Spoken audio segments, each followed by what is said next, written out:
Es de establecer el diálogo con los señores senadores en las distintas fracciones parlamentarias.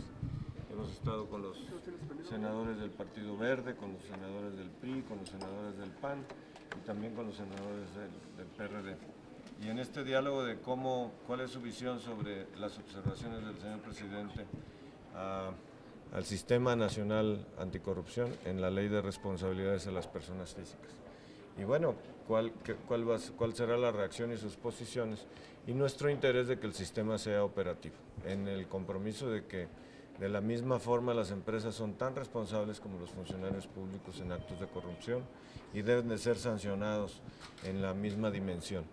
Solo que nos parece que las observaciones del señor presidente es escuchar la operatividad que pueda tener estos seguimientos, que el fiscal especial tendrá que darle curso a las observaciones que pueda tener de la Auditoría Superior de la Federación, de la Secretaría de la Función Pública y sus propias investigaciones. Y bueno, en un ambiente favorable para la recepción de la misma, esperemos que martes y miércoles tengamos en ambas cámaras una resolución positiva y que inicie, como así lo expresó el presidente, el proceso en el calendario de implementación del Sistema Nacional. ¿Usted está de acuerdo con esta observación que hace el presidente al 32? ¿El empresarial está conforme? Sí, nos parece que le da la operatividad y constitucionalidad. De otra forma, como está hasta hoy acordado o legislado, haría un bloqueo a las informaciones y prácticamente lo haría imposible de lograr, y nos podríamos lamentar dentro de un año tener un sistema pero que no opera. Entonces nos parece que las observaciones del señor presidente son pertinentes y que no salvaguarda ninguna responsabilidad que tenemos desde las empresas, los funcionarios de nuestras empresas y los propios funcionarios públicos. La prescripción de los delitos para las empresas es de 7 años, el Código Penal impone sanciones hasta de cárcel, igual para funcionarios de las empresas que para el funcionario público correspondiente. La prescripción del delito de corrupción para un funcionario público es de 4 años. En lo demás, una obligatoriedad para que las empresas reporten a la autoridad que investiga todo lo relacionado que se le solicite a la obra pública, a la licitación, a la concesión o a los recursos que haya recibido la empresa, de tal forma de que inclusive secretos de tecnología tendrán que ser revelados a la autoridad correspondiente. Nos parece que hay que ponderar positivamente el acuerdo de los señores senadores y después de los diputados. Se ha logrado en ambas cámaras un sistema integral.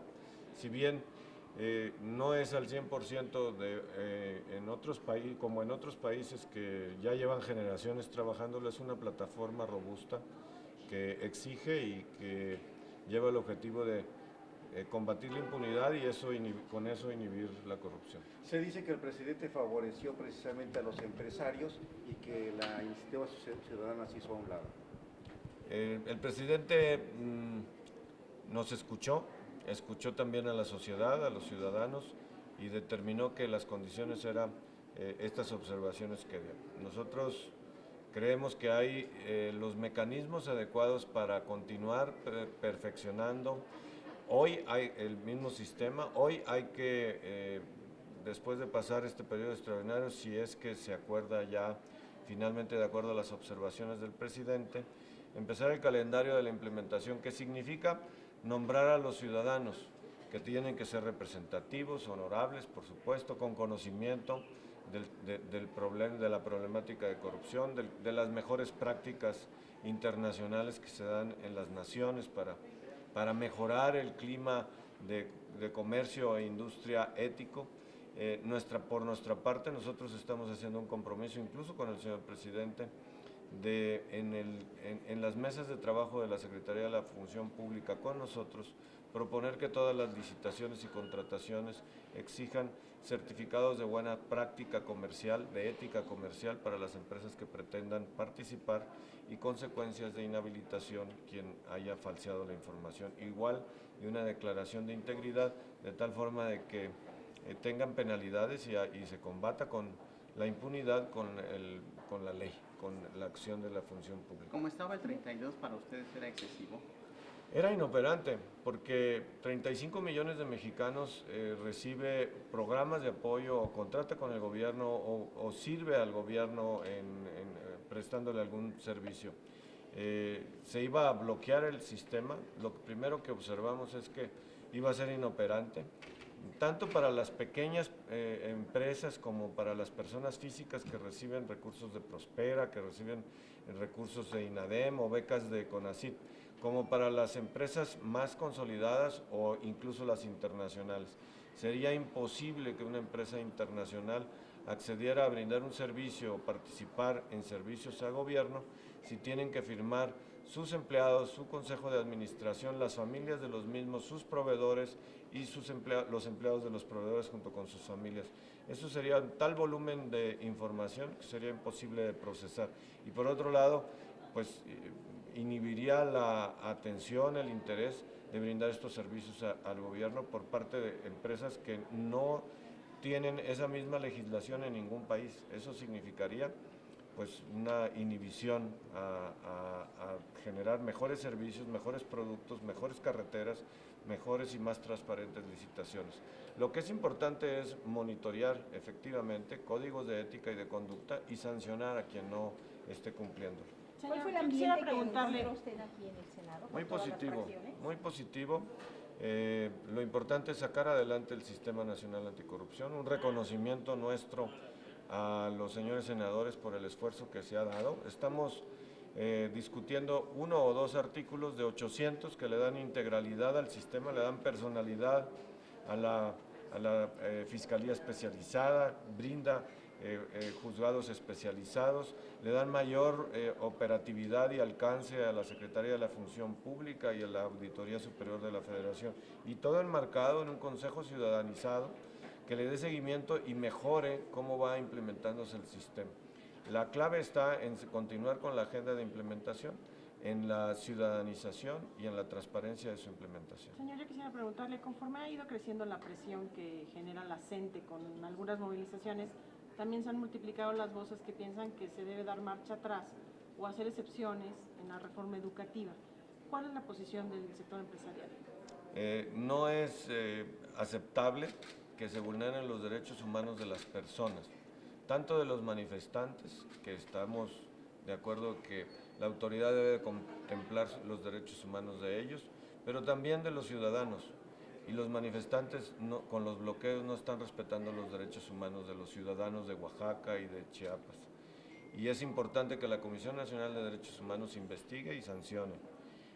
Para nosotros la reforma educativa es una ley que nos lleva a adaptarnos al México moderno con los grandes retos que se tienen para nuestros niños y jóvenes, que tengan las competencias, las habilidades, los valores para responder a los retos del siglo XXI. Evidentemente, la Secretaría de la Educación Pública y en las distintas regiones tendrán que agendar los pasos a seguir para la capacitación de los maestros, para la promoción de los mismos, para que los maestros tengan las habilidades para poder formar a los niños y los jóvenes en estas habilidades requeridas para el siglo XXI. Y evidentemente se tendrá que ir haciendo la agenda de acuerdo a la realidad regional, pero de ninguna forma podríamos pensar que se justifique echar para atrás una reforma que nos lleva hacia la construcción de un México moderno, viendo hacia adelante y no por el espejo retrovisor. Señor, ¿ustedes verían adecuado que el gobierno federal haga uso legítimo de la fuerza pública para liberar carreteras o estos bloqueos que están afectando? Por supuesto. Siempre nuestro llamado a que se respeten los derechos humanos, pero para eso tenemos nuestras instituciones, para que impere el orden, la paz, la concordia, y que no sean sujetos, rehenes, los ciudadanos de cualquier comunidad a una manifestación que impida el cumplimiento de estos derechos de las personas, de los ciudadanos. Hay escasez de alimentos, no hay libre tránsito de personas ni de mercancías,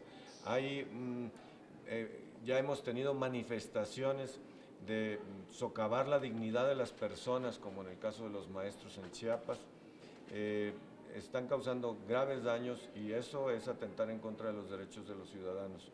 La autoridad, sí, si bien es cierto, el diálogo es positivo, La autoridad está correcto en decir que para seguir con el diálogo tiene que abrirse y desbloquear, y la autoridad tiene los elementos constitucionales, legales, para regresar al orden a los individuos. De ninguna forma nosotros podríamos auspiciar cualquier causa que, por buena que ésta sea, que enarbole la violencia y impacten los derechos de los niños, de las familias, de los ciudadanos, de las personas que todos los días salen a trabajar con el pequeño puesto en el mercado municipal o con el pequeño comercio o en su propio empleo. No es justo, no es correcto que sean amenazados los trabajadores, de los empresarios que están levantando la voz. No es justo y no es correcto que los padres de familia no puedan llevar a sus hijos a la escuela. No es justo y no es correcto que las familias no tengan los suficientes alimentos para vivir. No es justo y no es correcto que muchos tengan miedo y que sea prácticamente un estado de sitio en el centro histórico de la ciudad de Oaxaca después de las 8 de la noche. No es justo y no es correcto que no haya luz, que no haya gas. No es justo y no es correcto que haya venta clandestina de gasolinas a precios exorbitantes.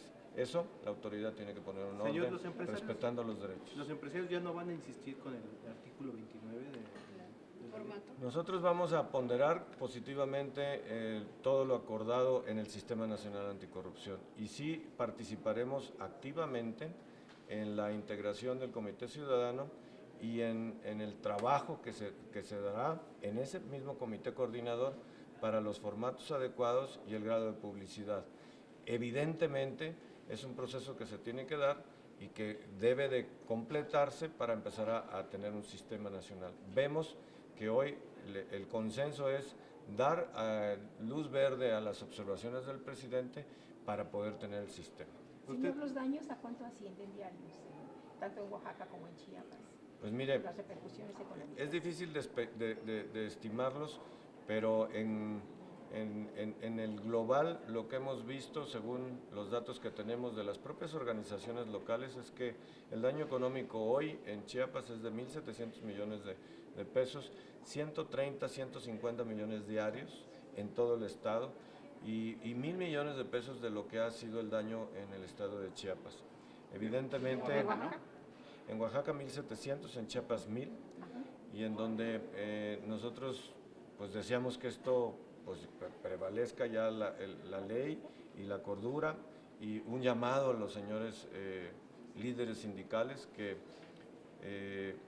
estén en el diálogo a solucionar sus inquietudes en cuanto a la reforma, que sea positiva para que se desarrollen mejor los maestros, que los maestros una vez se desarrollen puedan ganar más y tengan las herramientas para cumplir con su vocación magisterial ante el salón de clases, con los niños, con los jóvenes, y que los maestros que están hoy en la disidencia confíen en sus propios líderes para que en esta mesa de diálogo se solucionen sus inquietudes, evidentemente dentro del marco de la ley, pero que regresen al salón de clases donde está su vocación. La gran mayoría de los maestros mexicanos tienen una verdadera vocación, la cual debemos de admirar todos. Es lamentable estos hechos, pero la gran mayoría de los maestros tienen nuestro reconocimiento y nuestro respeto. Señor, ¿cómo están viendo desde el sector privado esta crisis que se está generando en el estado de Veracruz? ¿Les preocupa?